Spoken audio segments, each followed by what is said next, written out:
وَإِذْ أَخَذْنَا مِيثَاقَ بَنِي إِسْرَائِيلَ لَا تَعْبُدُونَ إِلَّا اللَّهَ وَبِالْوَالِدَيْنِ إِحْسَانًا وَذِي الْقُرْبَى وَالْيَتَامَى وَالْمَسَاكِينِ وَقُولُوا لِلنَّاسِ حُسْنًا وَأَقِيمُوا الصَّلَاةَ وَآتُوا الزَّكَاةَ ثُمَّ تَوَلَّيْتُمْ إِلَّا قَلِيلًا مِّنكُمْ وَأَنتُم مُّعْرِضُونَ۔ یاد کرو اسرائیل کی اولاد سے ہم نے پختہ عہد لیا تھا کہ اللہ کے سوا کسی کی عبادت نہ کرنا، ماں باپ کے ساتھ، رشتہ داروں کے ساتھ، یتیموں اور مسکینوں کے ساتھ نیک سلوک کرنا، لوگوں سے بھلی بات کہنا، نماز قائم کرنا اور زکوٰۃ دینا، مگر تھوڑے آدمیوں کے سوا تم سب اس عہد سے پھر گئے اور اب تک پھرے ہوئے ہو۔ وَإِذْ أَخَذْنَا مِيثَاقَكُمْ لَا تَسْفِكُونَ دِمَاءَكُمْ وَلَا تُخْرِجُونَ أَنفُسَكُمْ مِنْ دِيَارِكُمْ ثُمَّ أَقْرَرْتُمْ وَأَنْتُمْ تَشْهَدُونَ۔ پھر ذرا یاد کرو ہم نے تم سے مضبوط عہد لیا تھا کہ آپس میں ایک دوسرے کا خون نہ بہانا اور نہ ایک دوسرے کو گھر سے بے گھر کرنا، تم نے اس کا اقرار کیا تھا، تم خود اس پر گواہ ہو۔ ثم أنتم هؤلاء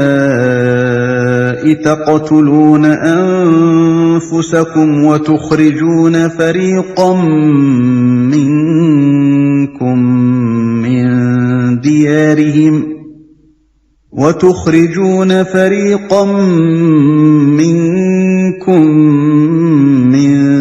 ديارهم تظاهرون عليهم بالإثم والعدوان وإن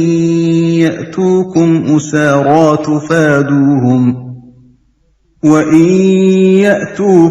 أسارى تفادوهم وهو محرم عليكم إخراجهم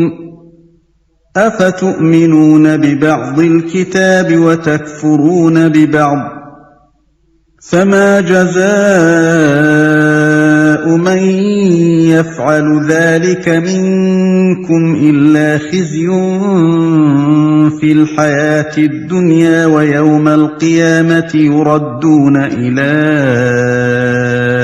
أشد العذاب وما الله بغافل عما تعملون۔ مگر آج وہی تم ہو کہ اپنے بھائی بندوں کو قتل کرتے ہو، اپنی برادری کے کچھ لوگوں کو بے خانما کر دیتے ہو، ظلم و زیادتی کے ساتھ ان کے خلاف جتھے بندیاں کرتے ہو، اور جب وہ لڑائی میں پکڑے ہوئے تمہارے پاس آتے ہیں تو ان کی رہائی کے لیے فدیے کا لین دین کرتے ہو، حالانکہ انہیں ان کے گھروں سے نکالنا ہی سرے سے تم پر حرام تھا۔ تو کیا تم کتاب کے ایک حصے پر ایمان لاتے ہو اور دوسرے حصے کے ساتھ کفر کرتے ہو؟ پھر تم میں سے جو لوگ ایسا کریں ان کی سزا اس کے سوا اور کیا ہے کہ دنیا کی زندگی میں ذلیل و خوار ہو کر رہیں اور آخرت میں شدید ترین عذاب کی طرف پھیر دیے جائیں۔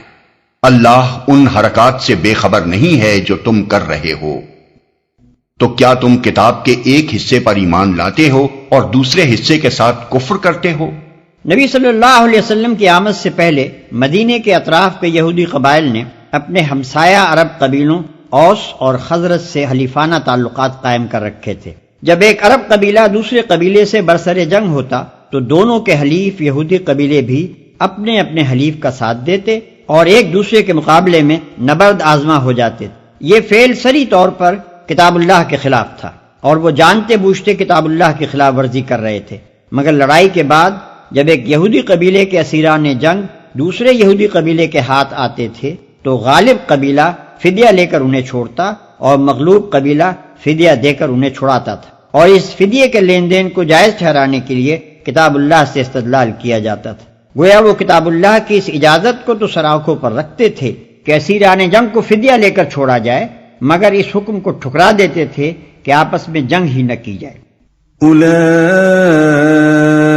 أولئك الذين اشتروا الحياة الدنيا بالآخرة فلا يخفف عنهم العذاب ولا هم ينصرون.